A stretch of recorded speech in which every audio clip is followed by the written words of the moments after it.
욥기 이제 7장 내용으로 넘어갑니다. 어떻게 보면 6장의 내용과 좀 이어지고 있죠. 그래서 늘 말씀드리지만 성경에서 장절이 우리가 보기에 좀 편한 차원, 그리고 어떤 그 내용의 전환이 되는 부분들도 있지만 어떤 때는 그냥 쭉 이어지는 내용이어서 굳이 그 장절의 의미가 필요 없을 때도 있기도 합니다. 그럼에도 불구하고 이제 또 7장으로 나눠져 있기 때문에 7장으로 또 구별되어져 있기 때문에 그 내용을 한번 좀 들어가서 보시겠습니다. 전체적인 거는 7장 전체까지도 욥은 계속해서 이제 특히나 엘리바스의 그런 뭐 지적이라고 하겠죠. 그걸 겉면으로 받기는 좀 어렵고 지적보다도 그걸 뭐라고 표현을 해야 될까요? 이렇게 좀 뭐랄까요? 뭐 훈계도 아니고 질책이죠.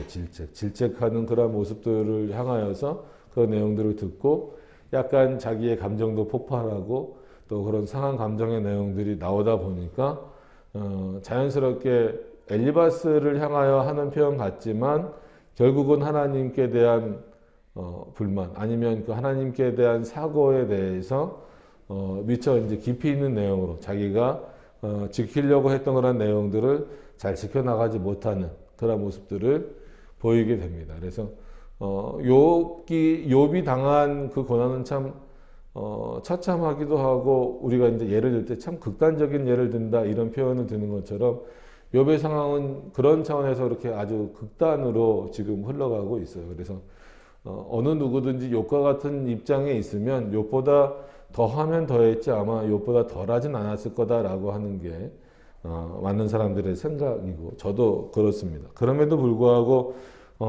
궁극적으로 하나님께서 욥에게 고난을 허락하신 이유는 이렇게 말 그대로 까닭 없는 어떤 그런 징계들을 받게 하신 이유가 뭘까를 생각해 본다면 이런 상황에서 너는 괜찮겠느냐 이런 것들을 떠나서 과연 그리스도인들이 어떤 그 믿음의 모습을 가지고 살아야 하느냐를 다시 한 번 더 고민하고 또 생각하게 만드는 거예요. 그래서 지난 시간에도 한번 언급을 드렸지만 절대로 믿음은 하나님이 주신 선물이지.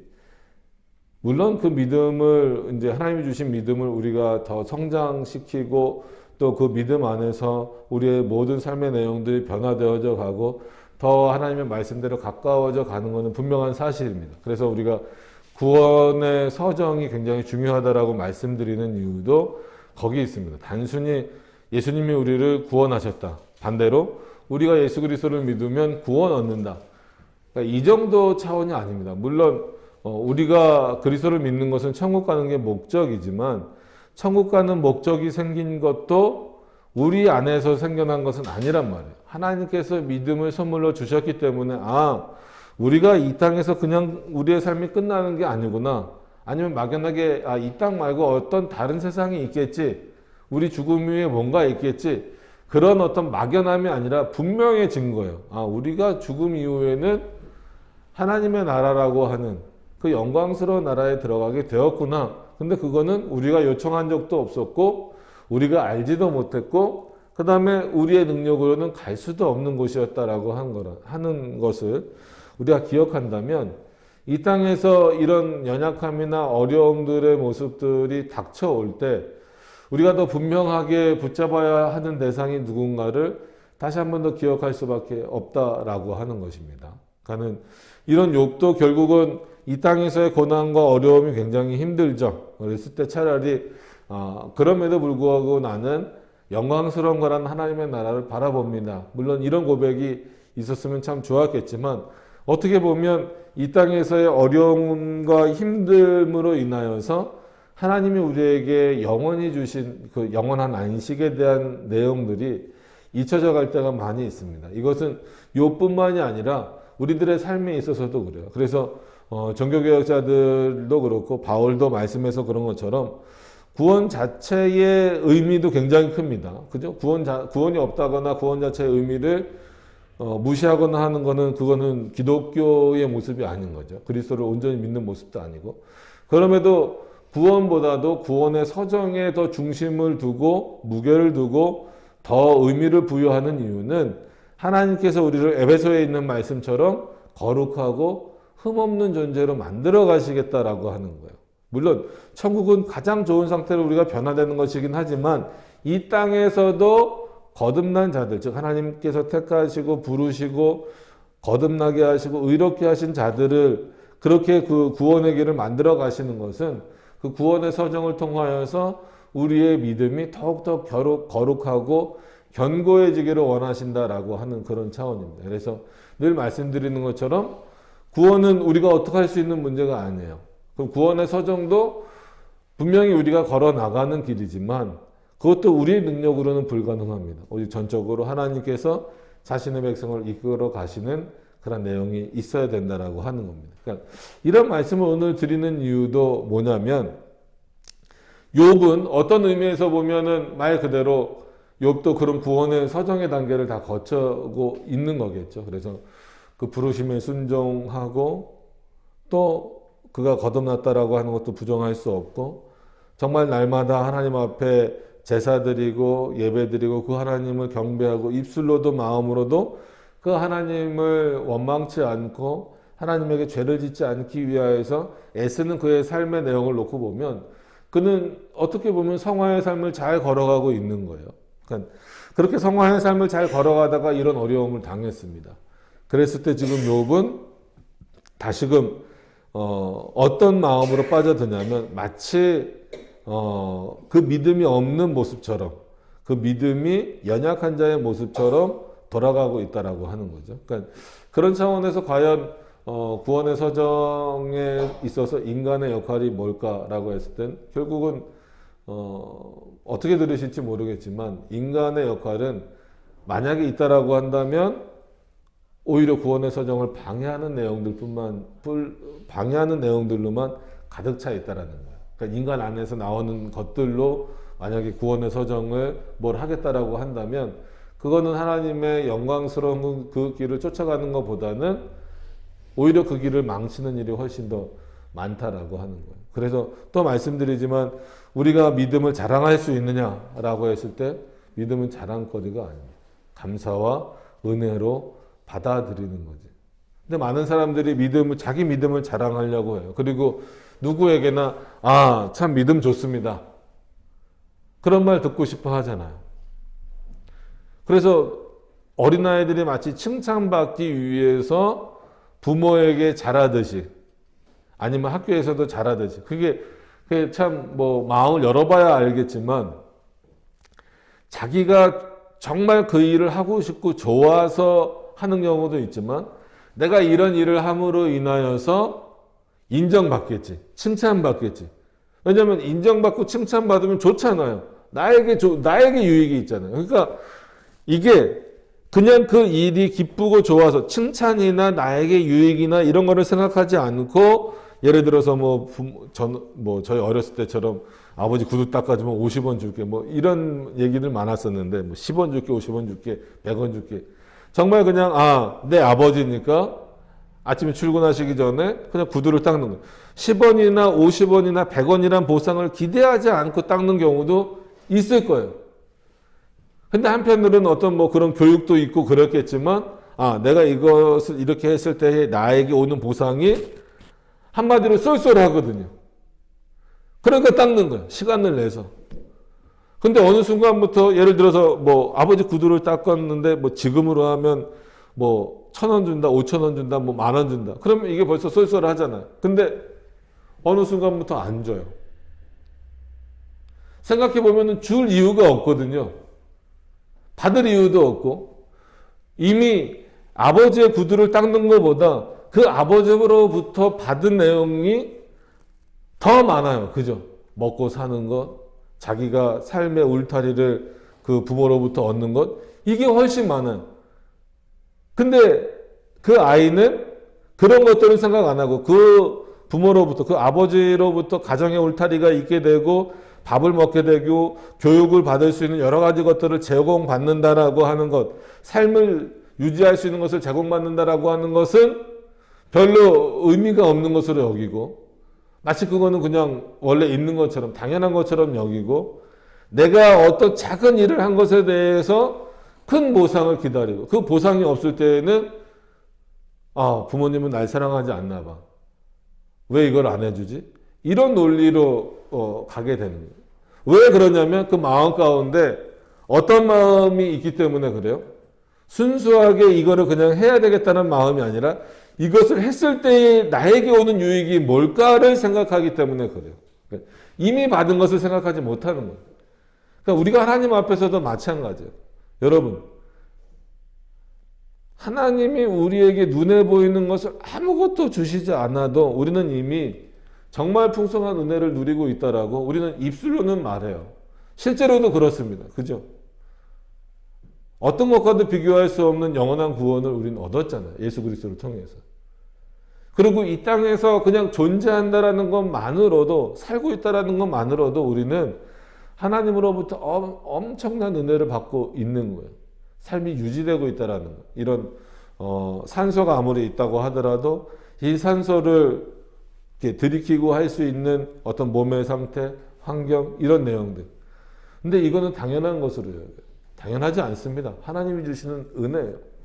근데 우리는 그 다음부터 하나님 앞에 뭔가를 하면서 우리도 모르게 은연중에 많은 것을 요청하고 있어요.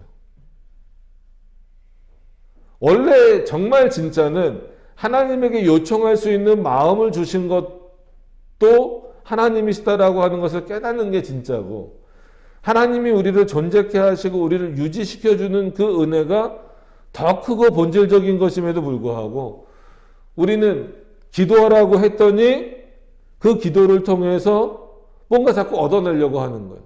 여러분, 기도의 목적이 뭡니까?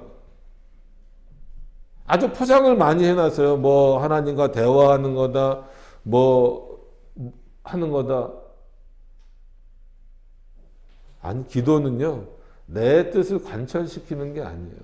하나님의 뜻을 찾는 게 기도입니다.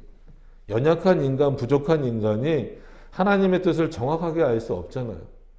그렇기 때문에 기도라고 하는 방편을 통하여서 하나님 앞에 묻고 하나님의 뜻을 구하는 거예요. 내 뜻을 관철시키는 게 아니고. 근데 대부분 자기가 답을 이미 가지고 있어요. 이 답을 달라고 하는 것처럼 하나님께 구하는 경우가 많죠. 찬양을 드리는 것도 그렇고, 심지어 예배를 드리는 것도 내가 이렇게 예배를 드렸으면 하나님이 나에게 뭐를 주셔야만 된다. 왜 그래야 되는 거예요? 반대로 예배 드리고 기도하고 찬양하고 예를 들어서 헌금 드리는 것은 마땅하고 당연한 거예요. 보상을 기다리면 안 됩니다. 그럼 그 마음이 뭔지를 알 수 있는 거예요. 하나님이 나를 택하여 주셨고 예수 그리스도가 우리를 구원해 주셨기 때문에 우리가 예배 드리는 것은 마땅한 거지 뭘 더 받기 위해서가 아니에요. 우리가 하나님 앞에 기도할 수 있다라고 하는 것은 놀라운 은혜고 특권인 거지 그걸 통해서 뭘 받으려고 하면 안 돼요. 그래서 제가 작정 기도 같은 거 하지 말라고 하는 이유는 기도하지 말라는 얘기가 아닙니다. 작정 기도도 하나님이 시킨 적이 없는데 자기네가 정해놔요. 뭐 10일이면 10일, 40일이면 40일, 100일이면 100일. 뭐예요? 자기가 이루고 싶은 거를 목적을 건 거 아니에요. 누구한테? 하나님이 걸라고 한 적이 없어요. 자기가 건 거예요. 그리고 내가 이 정도 노력을 보였으면 하나님도 노력을 보여주세요. 그 하나님의 노력은 뭐예요? 자기 기도를 듣고 응답해 달라는 거잖아요. 그러면은 그 기도는 순수한 겁니까? 자기 목적을 이루기 위한 겁니까? 자기 목적을 이루기 위한 거예요. 기도하지 말라는 얘기가 아니야. 그런 기도를 하지 말라는 거예요. 기도는 하나님의 뜻을 깨닫는 데 있는 것이지 자기 목적을 이루는 데 있는 게 아니에요. 몇 년을 기도했는데 뭐를 넣고 얼마나 기도했는데 안 주실 수도 있죠. 그건 하나님의 뜻인데. 좀 여러분들이 오해하실 수도 있겠지만 말씀을 드리면 하나님이 주시고자 하면 기도 안 해도 주셔요. 어떻게 그런 표현을 합니까, 목사님? 그럼 성도들이 기도하겠어요? 라고 생각하지만 극단적인 예를 한번 들어드린 거예요. 하나님이 주시고자 하면 기도 안 해도 주세요. 너무 사람들이 이 기도를 오해하기 때문에 이런 표현까지도 쓰는 겁니다. 왠지 아세요? 오늘 욥기니까 욥이 그동안 받았던 그런 풍성함이 욥이 기도해서 준 겁니까? 성경에 뭐 욥기에 나와 있진 않지만 하나님이 주신 거예요. 그죠? 또 성경에 보면 솔로몬도 그렇고 전무후무한 지혜를 받고 엄청난 부귀영화를 누렸잖아요. 다윗도 그렇고. 다윗이 요청한 적 있습니까? 아니요. 하나님이 주신 거예요. 그냥 주신 거예요. 그때 다윗만 택자였어요? 솔로몬만 택자였어요? 아니잖아요. 다윗과 솔로몬 말고도 수많은 하나님의 백성들이 있었잖아요. 근데 왜 하나님이 요청도 하지 않았는데 다윗과 솔로몬에게는 그렇게 엄청난 부를 주셨을까요? 그게 하나님 뜻이에요.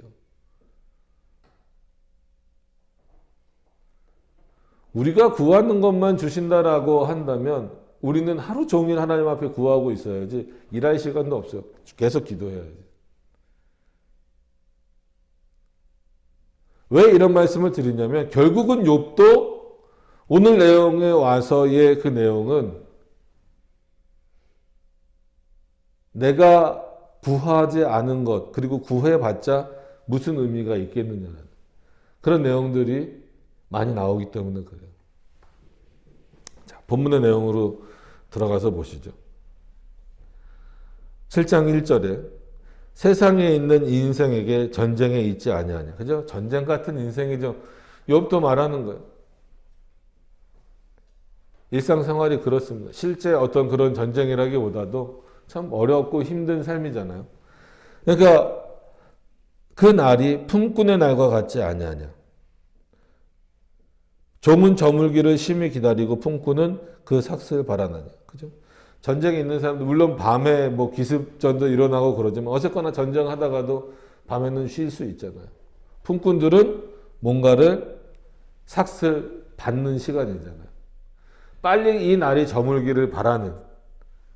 만약에 전쟁 가운데 있다 그러면 빨리 그 전쟁이 끝나기를 바라는. 그게 인생 아니겠느냐. 지금 내 모습도 그렇더라. 바꿔 말하면 이 표현을 욥이 아주 풍성하게 살고 있고 자기 자녀들도 많고 어려움과 두려움도 없었을 때에는 이런 표현을 했겠느냐는 거예요. 이 전쟁 같은 날이 빨리 저녁이 돼서 저물었으면 좋겠다. 빨리 내 삭슬 받았으면 좋겠다. 내가 일한 값을 받았으면 좋겠다. 쉼을 얻었으면 좋겠다. 그렇지 않겠죠. 오히려 이 태평함이 오래 갔으면 이 낮이 그 태평함을 낮으로 표현한다면 이 낮이 오래 갔으면 좋겠다. 밤이 안 왔으면 좋겠다. 즉 내 인생이 끝나는 날이 오지 않았으면 좋겠다라는 거예요. 그게 전형적인 인간의 모습이에요.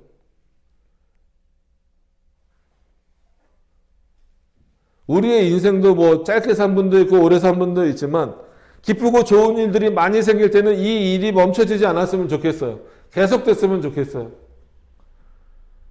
근데 어렵고 힘들 때는 이 날이 빨리 지나갔으면 좋겠다. 물론 당연한 거지만 똑같이 하나님이 허락하신 날이고 똑같이 하나님께서 인도하시는 날인데 우리는 우리가 처한 상황에 따라서 너무나 그거를 함부로 가변적으로 생각하는 경우가 많아요. 아셔야 될 것은 욥의 입장에서는 지금, 그러니까 예전에 부요했을 때보다 지금이 이런 전쟁과 같은 시간이라고 생각했겠지만 이 세상을 살아가는 모든 인생은 부요할 때든 아니면 어려울 때든 늘 전쟁 가운데 있는 거예요. 그게 영적인 전쟁이잖아요. 여러분, 영적인 전쟁은요, 어떨 때는 우리가 힘들고 어려울 땐 당연히 영적인 전쟁을 우리 스스로도 인지하고 하려고 합니다. 그죠? 그래서 더 기도하고 더 하나님의 뜻을 매달리려고 하죠. 근데 한마디로 일명 평화의 때에는 영적인 전쟁을 안 하려고 그래요. 왜? 그걸 누리는 게 더 좋으니까. 그럼 그때도 여전히 어떤 가운데 있어요, 우리는? 영적인 전쟁 가운데 있어요. 여러분, 우리는 태어나서 죽을 때까지 영적인 전쟁 가운데 있어요. 근데 어떨 때만 영적인 전쟁이라고 생각을 해요? 내가 고통이나 환난이나 어려움을 당했을 때만 영적인 전쟁이라고 생각을 해요. 아니에요. 오히려 평화의 때, 내가 기쁘고 즐거운 그 순간에도 나는 지금 뭘 하고 있는 거예요? 영적인 전쟁 가운데 있는 거예요. 그럼 기쁘고 즐겁고 행복할 때에도, 풍성할 때에도 그 영적인 전쟁 가운데 있다라는 걸 잊지 말고 그 전쟁을 늘 무엇으로 이길 수 있도록, 하나님의 말씀으로 이길 수 있도록 애쓰고 힘써야 돼요. 근데 대부분 그리스도인들이, 뭐 저도 잘 못합니다. 대부분 그리스도인들이 그렇지 못해요. 아까 작전기도 얘기했지만 언제 작전기도 합니까? 힘든 일 닥쳐와야 해요. 저는 작전기도 좋아하지 않지만 만약에 정말 작전기도가 필요하다라고 한다면 내 모든 상황이 좋을 때, 그죠? 내 몸도 건강하고 내 사업도 잘 되고 뭐 학생들은 나 공부도 잘 되고 이럴 때 오히려 작전기도 더 해야 되는 거 아닙니까? 근데 인간은 늘 그러지 못해요. 욥도 보세요. 그렇게 하나님이 주신 것에 대해서 감사하다가 7장으로 넘어와서 보니까 세상에 있는 인생이, 그러니까 뭐 자기를 포함해서 모두에게 전쟁이 있지 않냐. 마치 이제서야 깨달은 것처럼. 이제서 깨달았을 수도 있어요. 그럼 깨달았으면 아 참 전쟁 같은 이상이다 라고 깨달았으면 그 전쟁을 이기게 하실 수 있는 분은 누구라는 거를 말해야 돼요. 하나님이시라는 것을 말해야 돼요. 근데 지금 그걸 말하지 않는 이유는 이 전쟁은 지금 뭐라는 거예요? 나는 이런 고통과 환란에 빠질 만한 일을 하지 않았음에도 불구하고 마치 하나님이 나를 돌보고 계시지 않기 때문에 나에게 구원의 손길과 나에게 방패와 같은 힘, 그 내용으로 나를 막아주시지 않기 때문에 지금 마치 내가 이런 전쟁과 같은 소용돌이에 휘말린 것처럼 표현하고 있는 거예요. 그렇습니까? 그렇지 않아요. 그러니까 이런 사고를 지금 욥이 갖기 시작하니까 보세요. 3절로 넘어가서 보세요. 이와 같이 내가 여러 달째 곤고를 받으니 실제로 그렇죠. 그죠? 수고로운 밤이 내게 작정되었다. 물론 성경에서 작정이 나온다고 해서 다 좋은 표현은 아니죠. 그죠? 하나님이 우리에게 말씀해 주시거나 또 뭐 선지자나 제자들이 어떤 이런 하나님의 뜻을 드러내기 위해서 작정을 표현할 때는 우리가 굉장히 중요하고 선한 의미로, 긍정적인 의미로 받아들여야 되지만 욥은 지금 뭐라 그러는 거예요? 하나님이 아무리 계신다 하더라도 지금 내 상태를 보니까 내가 여러 달째 곤고를 받고 있다. 그렇죠. 뭐 그 곤고는 우리가 수도 없이 말했으니까 그렇죠. 그리고 수고로운 밤이 작정되었다. 오늘 밤도 그럴 것이고 내일 밤도 그럴 것이고 언제까지 그럴 것이다라는 거예요. 아마 내가 죽을 때까지 그럴 것이다. 수고로운 밤이라는 게 뭐예요? 여러분 밤이 수고롭다라는 건 뭘 한다는 거잖아요. 원래 밤은 뭐 하는 거예요? 편히 쉬는 거잖아요. 하나님이 우리에게 밤을 주신 이유는 쉬라는 거예요. 안식하라는 거예요. 그래서 4절에 바로 나오잖아요. 어떤 수고냐면 내가 누울 때면 말하기를 언제나 일어날 거. 이건 뭐예요? 참 일어나기 싫다는 거죠. 이대로 죽었으면 좋겠다는 그 정도로 고통스럽죠. 물론 인정합니다. 누구라도 이런 욕과 같은 상황에 처하면 그럴 거예요. 언제나 밤에 갈 거. 몸이 아프면 밤에 더 아프잖아. 아이들도 열나면 밤에 더 열나고. 그건 뭐 어른들도 마찬가지. 그럼 지금 욥의 상태, 자기 몸을 기와장으로 막 박박 긁고 있는 상태인데 밤이 되면 더 심하게 아프겠죠. 그러니까 그 밤이 빨리 지나가겠죠. 새벽까지 이리 뒤척 저리 뒤척 하는구나. 불면증 있는 사람들은 더 공감할 수 있는 말씀입니다. 근데 이건 단순히 육신의 잠만 못 자는 게 아니라 그 마음이 힘들다는 거잖아요. 그래서 5절은 실제면서 비유적으로 다 표현하는 거잖아요. 보세요. 내 살에는 구덜기와 흙 조각이 의복처럼 입혔다라는 거죠. 그죠? 그러면 그때 뭐 상처가 나서 그 상처를 제대로 치료할 만한 뭐 약품이 있었겠어요? 지금처럼 항생제나 이런 게 있었겠어요? 그렇지 않잖아요.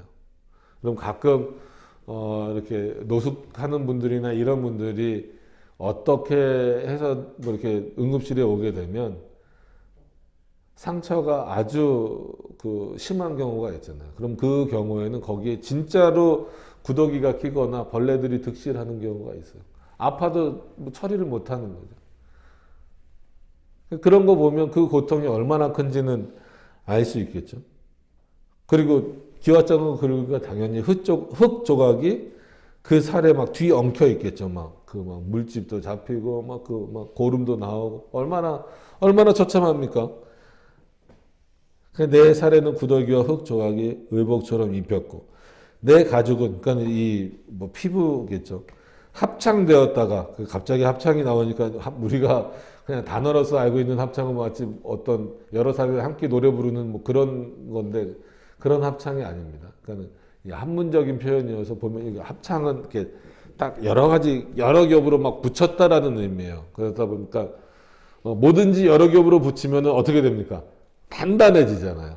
그러니까 흐물흐물한 것도 종이도 벌써 한두 겹 말고 몇 겹을 겹치면 종이도 굉장히 단단해집니다. 그러니까 웬만큼 무기로 쓸 만큼 단단해질 정도잖아요. 그러니까 아무리 흐물흐물한 거, 약한 것도 여러 겹이 이렇게 마치 합창, 그런 차원에서 합창해요. 이렇게 모아지면 단단해지는 거예요. 그러니까는 지금 욥의 어떻게 보면은 몸과 살도 그런 거예요. 그러니까는 뭐 지금 언뜻 예를 들 수 있는 거는 뭐 아토피 같은 거죠. 아토피가 이제 피부에 있는 분들 보면 아이들도 그렇고 뭐 성인들도 그렇고 보면 어느 부위 뭐 전체가 그런 경우도 있지만 얘들 이 부분이 그렇다 그러면 막 거기를 긁기도 하고 뭐하고 그렇잖아요. 그래서 저도 예전에 이제 그 아토피 있는 아이의 몸을 만졌는데 아이의 살은 이렇게 부들부들하고 좋잖아요. 근데 만지는 순간에 어떤 느낌이냐면 좀 그 아이한테 미안하지만 나뭇가지 만지는 것 같아요. 여러분 나뭇가지 만지면 어떻게 꺼끌꺼끌 하잖아요. 그거 얼마나 힘들겠어요. 그 사이로 그게 겨울 되면 겨울이 돼서 추워서 트고 여름이면 여름이 돼서 진물이 나고 그래서 그 한마디로 나뭇가지처럼 단단해진 그 사이로 진물이 나고 피가 나고 그런 모습을 보면 아이고야 저거 어떻게 진짜 저러고 살까. 그게 한 부분이 아니라 막 등도 그렇고 배도 그렇고 여기 팔도 그렇고 다리도 그렇고 그런 거 보면 현대의학으로도 잘 안 고쳐지잖아요. 근데 지금 누구예요? 욥은 어떤 상태라고요? 지금 그런 상태예요. 가죽은 합창되었다가 터지는구나.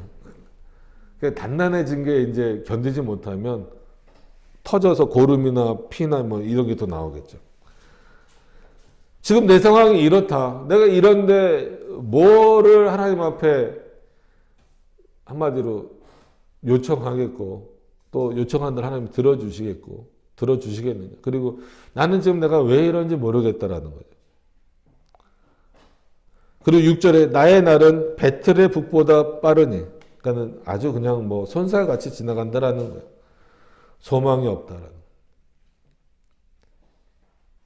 하루가 뭐 빨리 느껴지는 사람도 있고 길게 느껴지는 사람도 있겠지만 소망을 갖지 못하고 있다라는 것은 불행한 거거든요. 인생을 살아가는 데 있어서 난 소망이 없다라고 한다면 불행한 거예요. 여러분 그리스도인들에게 공통적으로 있어야 되는 소망은 뭔가요? 영원한 하나님의 나라에 간다는 거잖아요. 예수 그리스도가 소망이시잖아요. 그럼 어떨 때만 예수 그리스도가 소망이십니까? 어떨 때만 하나님이 소망이어야 돼요? 기쁠 때만, 즐거울 때만? 그렇지 않아요. 우리의 모든 인생, 창세전에 하나님께서 우리를 택하셨다라고 한다면, 그리고 그런 구원의 서정의 길을 가게 하신다라고 한다면, 우리 인생 전체를 놓고 봤을 때 하나님 앞에 소망을 두어야 되는 게 정상이에요. 근데 그 정상적인 일을 우리는 이 땅에서 일어나는 그런 비정상적인 일들로 인하여서 내가 이해하지 못하고 내가 감당하지 못하는 그런 일들로 인하여서 하나님께 두어야 되는 소망, 하나님이 우리 안에 품게 하신 그런 소망을 잃어버리거나 우리 스스로가 거절하려고 할 때가 너무나 많이 있어요.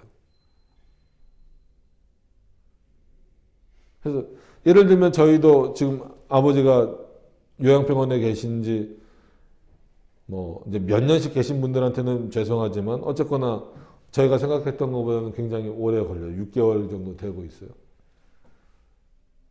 그럼 소망이 없다. 아버지가 요양병원에 계신 것 때문에 내가 소망이 없다?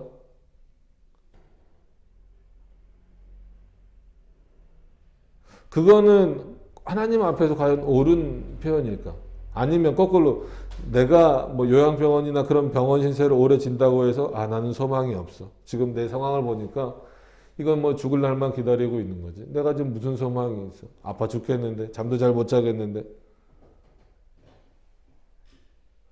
그 상황을 무시하고자 하는 건 아니에요.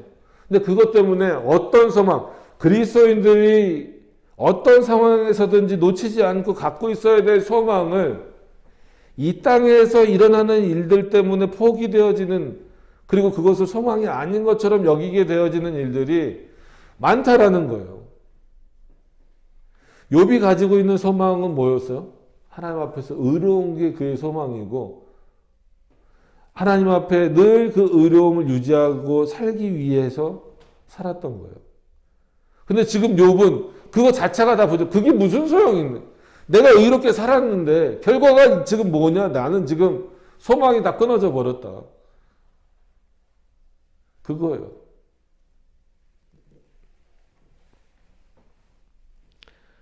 그래서 7절에 보세요.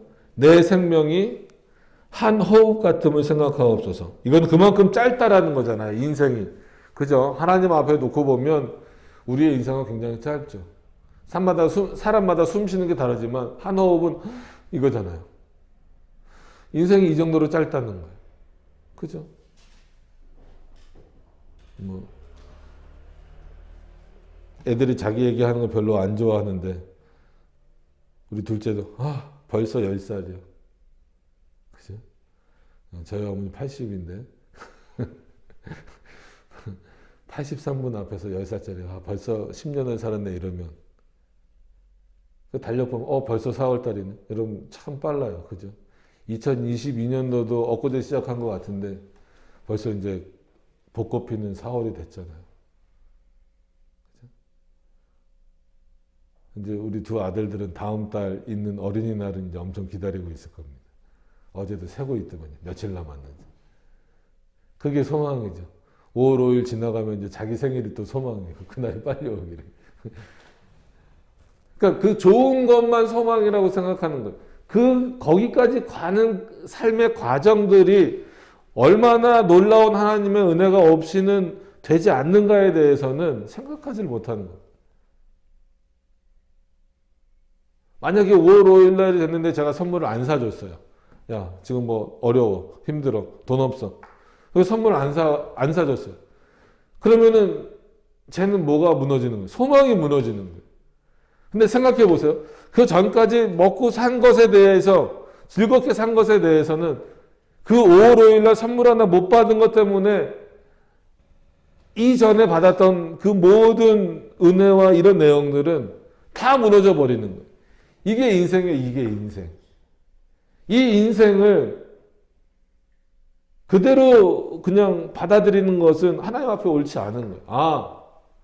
지금은 비록 이런 상황에 처해 있다 할지라도 지금까지 인도하신 하나님이 우리에게 주시고자 하는 게 뭘까? 뭐였는가? 그게 얼마나 귀한 내용이었는가를 인식해야 된다라는 거예요. 욥의 입장에서도 지금 여러 환난을 겪으면서 점점 부정적으로 바뀌잖아요.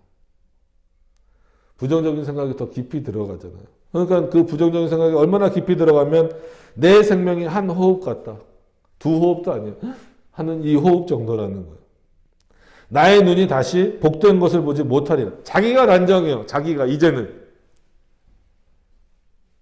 이런 게 늘 말씀드리지만 직접적으로 하나님을 부정하는 것만큼이나 하나님을 부정하는 거랑 똑같죠. 정말 하나님이 욥에게 물론 하나님이 이런 고난을 욥에게 허락하셨어요.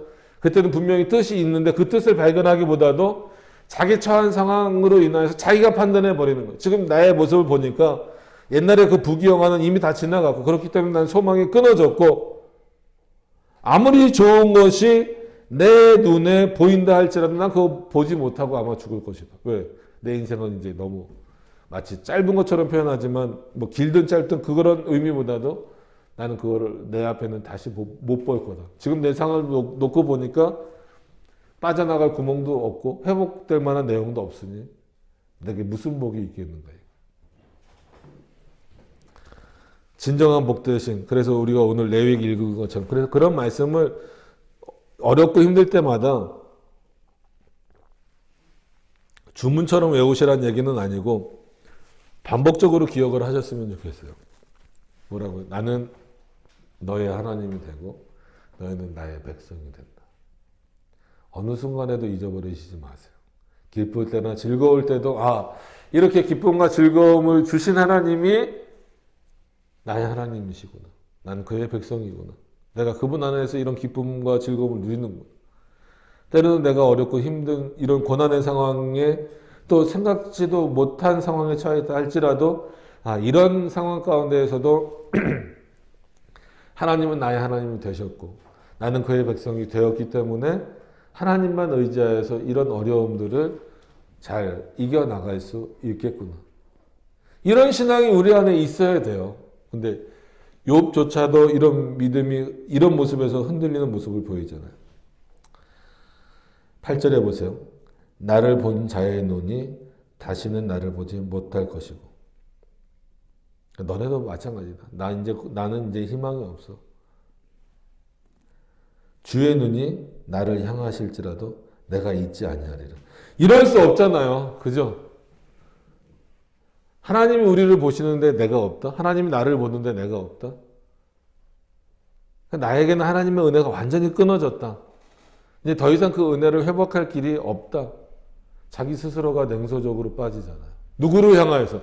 차라리 엘리바스를 향하여서만 빠졌으면 상관이 없는데 누구를 향하여서 빠져버린 거예요? 하나님을 향하여서 냉소적이 되는 거예요. 그래 하나님 언젠간 나를 돌아보시겠죠. 근데 그렇게 나를 돌아보실 때쯤 되면 아마 나는 없을 겁니다. 그럼 이게 하나님 앞에 정당하냐는 거예요. 그럼 또 그렇게 되물을 수 있겠죠. 그러면은 까닭도 없이 욥에게 고난을 주신 하나님은 정당합니까? 참 인간은 그런 차원에서 연약하고 악한 거예요. 하나님은 늘 우리에게 좋은 것, 우리가 생각하기에 좋은 것만 주셔야 됩니까? 아니에요. 하나님은 우리를 유익하게 하시고 우리를 가장 좋게 만드시는 것은 늘 언제나 주셨고 한 번도 그것을 뺏으신 적이 없어요. 걷어가신 적이 없어요. 그런데 그 외에 부수적인 것들로 인하여서 우리가 느끼기에 뺏겼다라고 생각을 하고 걷어가셨다라고 생각을 하고 있을 뿐이죠. 아마 욥기 설교하면서도 언젠가 한번 말씀드렸을 거예요. 자, 욥이 그렇게 잘 살고 있을 때에도 아주 이 땅에서 화려하게 살고 있을 때에도 그는 택자입니까? 아닙니까? 택자죠. 구원받은 자죠. 지금 이렇게 욥이 까닭 없는 고난을 당하고 있고 고통을 당하고 있고 징계를 받는 까닭도 없는데 징계를 받고 있는 이 상황 가운데 있다 할지라도 욥은 택자입니까? 유기됩니까? 택함 받은 자예요.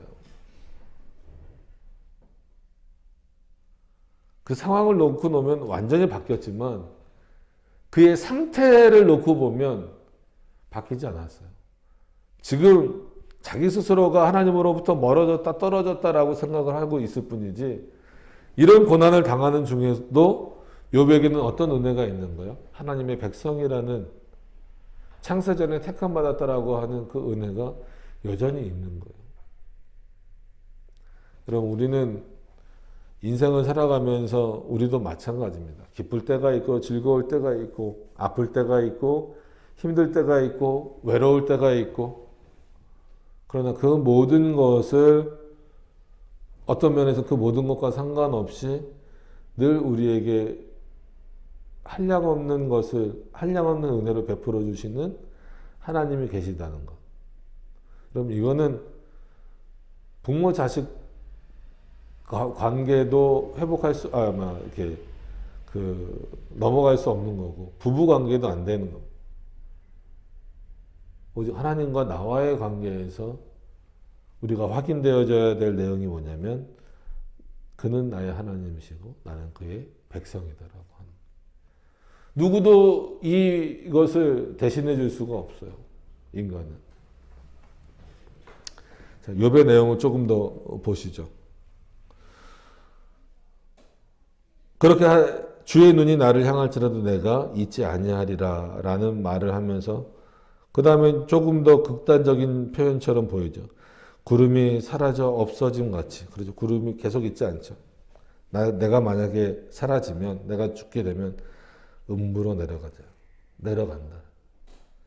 음부는 뭐예요? 말 그대로 구약 사람들이 생각할 때 그 음부는 지금 우리가 생각하는 그런 지옥 개념과 물론 비슷하지만 하데스 이런 차원에서 저 밑에, 그게 어딘지는 잘 모르지만 저 땅의 저 밑에 있는, 그래서 다시는 마치 돌아올 수 없는 그러한 곳으로 인식을 하고 있는 게 음부라는 거죠. 그러니까 나는 아마 구름이 없어서 사라진 같이 내가 죽으면 나는 음부 갈 거다.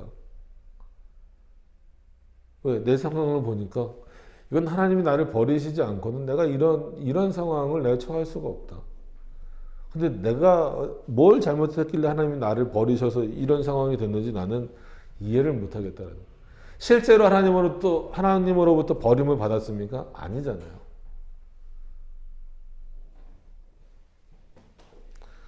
음부로 내려가는 자는 다시 올라오지 못할 것이오니. 그죠? 요 말만 보면 맞죠. 그죠? 음부로 내려가는 자 다시 올라올 수 있습니까? 없습니까? 못 올라오죠. 근데 그거를 아무리 사실이라고 하더라도 그거를 지금 욥이 누구에게 적용하고 있는 거예요? 자기 자신에게 적용하고 있는 거예요. 뭐 때문에? 자기 자신의 지금 형편 때문에. 하나님이 나에게 어떤 분인지를 생각하기 이전에 내 형편이 이렇고 내 상황이 이러니까 나는 음부 갈 거야. 아마 거기서 못 올라올 거야. 그래서 믿음은 자랑할 게 아닙니다. 여러분, 욥의 믿음은 하나님도 인정하셨어요. 어떤 의미인지 아시겠습니까? 근데 그런 욥이 나는 죽으면 음부 갈 거고 음부에서 못 올라올 거래요. 왜 이렇게 욥이 바뀌었어요? 왜 그 믿음이 이렇게 약해졌어요? 그가 처한 환경 때문이잖아요. 우리는 안 그럴 것 같습니까? 저도 늘 욥기를 설교하기 위해서 보거나 아니면 볼 때마다 과연 나는 이런 욥의 변화, 그러니까 욥의 신앙의 변화에서 자유로울 수 있을까? 못 그럴 것 같죠. 그런 차원에서 믿음도 자랑할 게 아니에요. 믿음 좋다라고 그런 얘기 들으려고 신앙생활 하면 안 됩니다. 근데 은연중에 그런 말 해주기를 원해요. 목사들도 은혜 받았습니다. 목사 설교에 그렇게 은혜 받는다라고 목사에게 굳이 얘기할 필요가 없어요. 그랬다면 그거는 누구한테 받는 은혜입니까? 하나님이 주시는 은혜죠. 또 성도들도 목사나 아니면 다른 사람들에게 참 믿음 좋은 분입니다. 그 얘기가 그렇게 듣고 싶으세요? 당연히 믿음이 좋아야죠. 하나님 앞에서. 맨날 원망이나 하고 땡깡이나 부리고 그게 제대로 신앙생활 하는 건 아니잖아요. 우리가 믿음이 좋아야 됩니다. 그거는 칭찬받기 위해서가 아니에요. 다른 사람에게 인정받기 위해서가 아니에요. 하나님이 주신 믿음이 있다면, 그리고 올바른 그리스도인이라고 한다면 믿음이 당연히 좋아져야 돼요. 더 성장해야 돼요. 그래야 이런 상황 가운데에서도 만약 이런 상황에 처한다 할지라도 흔들리지 않을 수 있잖아요. 또 늘 누구로 인해서 붙잡아 달라고, 하나님이 이 믿음을 붙잡아 달라고 기도하셔야죠.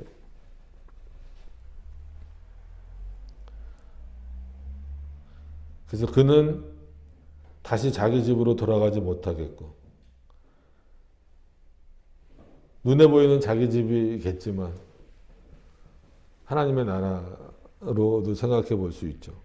자기 처소도 다시 그를 알지 못하리라. 집에 갔는데 아무도 나를 못 알아봐요. 얼마나 불쌍합니까? 얼마나 처참합니까? 어떻게 보면 극단적인 사고로 욥이 빠져들어가고 있죠. 이러면 정말 이때부터는 뭐가 되는 거예요? 욥이 받은 그 고난이 너 때문이다. 욥 너 때문이다라는 빌미를 스스로 이제 제공해 가고 있는 거예요. 그죠? 그럼 인생에 있어서 어떤 일들이 닥쳐오든지 간에 하나님만 의지한다. 결코 쉬운 일이 아닙니다. 그럼 쉬운 일이 아니기 때문에 우리가 그냥 그때그때마다 상황이 변할 거냐에 대한 문제는 또 다른 거예요. 하나님이 우리에게 욥에게 요구하셨던 건 뭐고, 그러면 우리에게 요구하시는 건 뭔가? 뭐 같은 내용이겠죠. 그런 부분들을 한번 깊이 생각해 보셨으면 좋겠어요. 여러분들은 여러분들의 날들이 어떤 날이라고 생각을 합니까? 우리가 욥기를 보면서 생각해야 될 것은 보면서 좀 무겁기도 하죠. 내용이 무겁기도 하고 뭐 어렵기도 하고 그렇지만 그리고 이해가 안 되는 부분들도 여전히 있습니다. 특히나 왜 하나님이 이렇게 욥을 어렵게 만들고 계시는가? 그런 부분들은 잘 이해가 안 되죠. 그럼에도 불구하고 그럼 하나님의 뜻은 과연 어디에 있는가? 왜 바로 그렇게 고난을 당한 욥에게 하나님이 직접 말씀하시지 않는가? 이런 의미들을 여러분들이 계속 생각하시면서 보셔야 돼요. 그리고 인간이 결국 아무리 욥과 같은 인물이라고 할지라도 그래서 늘 성경에서 사람이 발견되면 안 된다라는 말씀을 드리는 게 어떤 인물도 이런 과정들을 피해가지 못해요. 그러니까 욥도 마찬가지잖아요. 욥과 같은 인물도 자기를 부정하는 정도가 아니라 자기 인생을 아주 소망 없는 것으로 단순히 또 소망이 없는 것으로 끝나는 게 아니라 마치 하나님으로부터 완전히 끊어진 자처럼 표현을 하는 이런 모습을 통해서 보면 로마서 8장에서 말하고 있는 그리스도와 택자들과의 관계는 뭐예요? 미래의 일이나 장래의 일이나 고난이나 환난이나 고통이나 천사들이나 사단이나 그 어떤 것도 끊을 수 없다라는 말씀. 이 말씀을 완전히 무시하거나 바꿔버리는 내용이 돼버리기 때문에 그렇습니다. 여러분 그 로마서 8장의 말씀을 기억하신다라고 한다면 이런 욥과 같은 어려움은 없기를 바라야죠. 그럼에도 불구하고 설사 이런 상황에 처한다 할지라도 그 하나님을 의지하실 수 있기를 바랍니다. 여전히 나는 하나님의 사랑 안에 있다라고 하는 그 확신과 믿음, 그게 어떻게 보면 진정한 믿음이 아닐까라는 생각을 많이 갖습니다. 오늘도 한번 깊이 생각해 보셨으면 좋겠어요. 7장 1절부터 10절까지의 내용을 보면서 한편으로는 이해가 간다고도 말씀을 드렸습니다. 참 욥이 얼마나 힘들을까, 참 그의 인생이 얼마나 어려울까, 지금 이 순간이 얼마나 힘들까라는 이해도 되지만 그럼에도 불구하고 과연 또 이런 믿음의 모습을 보이는 부분에 있어서 아쉽고 그럼 만약에 나라면 어떻게 해야 됐을까라는 그런 생각들을 많이 해봅니다. 그래서 저는 개인적으로 연말에 그 말씀 뽑기 하는 걸 별로 안 좋아한다라고 말씀드렸잖아요. 만약에 물론 어느 말씀을 뽑든지 다 축복의 말씀만 뽑게 만들고 하는 거는 그런 차원에서 의미가 없다라는 말씀 계속 드리는 거예요. 희망 고문 주듯이 하는 것밖에 안 되죠. 그 해에 하나님이 그를 어떻게 인도하실지 모르는데 어떤 말씀만 뽑든 다 축복의 말씀 뽑았어요. 그래서 실제로 어떤 분 신방 갔을 때 목사님 올해 제가 뽑은 말씀은 이건데요. 그분이 암에 걸렸어요. 어떻게 이럴 수가 있습니까? 너무 웃기잖아요. 하나님이 그렇게 하라는 것도 아니잖아요. 어떤 말씀을 뽑든 다 축복의 말씀밖에 뽑을 수가 없게 해놓고 하나님을 원망하는 그런 모습을 보이잖아요. 만약에 전체 성경을 넣고 뽑았는데 7장 9절의 말씀, 7장 1절의 말씀, 7장 5절의 말씀을 만약에 여러분들이 뽑았다고 해보세요. 괜히 찝찝하잖아요. 그죠? 올해 말씀, 2022년도의 말씀이라고 딱 뽑았는데 욥기 7장 5절이 딱 뽑혔어요. 내 살에는 구더기와 흙조각이 의복처럼 입혔고 내 가죽은 합창되었다가 터지는구나. 여러분 1년 내내 얼마나 찝찝하겠어요. 이건 하나님의 말씀 가지고 장난치는 거예요. 거룩함이 없는 거죠. 겸손함이 없는 거. 하나님의 말씀을 어떻게 대해야 된다라는 그런 기본적인 상식조차 없는 겁니다. 그런 차원에서 그렇게 하나님의 말씀을 보시지 말고 정말 이 전체 내용이 우리에게 뭘 말하고 있는가에 대한 내용들을 깊이 생각하셔서 욥과 같은 자라기보다도 욥이 고민하고 번민했었던 그러한 부분들을 깊이 생각하시면서 우리가 하나님 앞에 어떻게 있어야 하는가를 한 번 더 고민하실 수 있는 여러분들이 되셨으면, 저와 여러분들이 됐으면 좋겠습니다. 기도하도록 하겠습니다.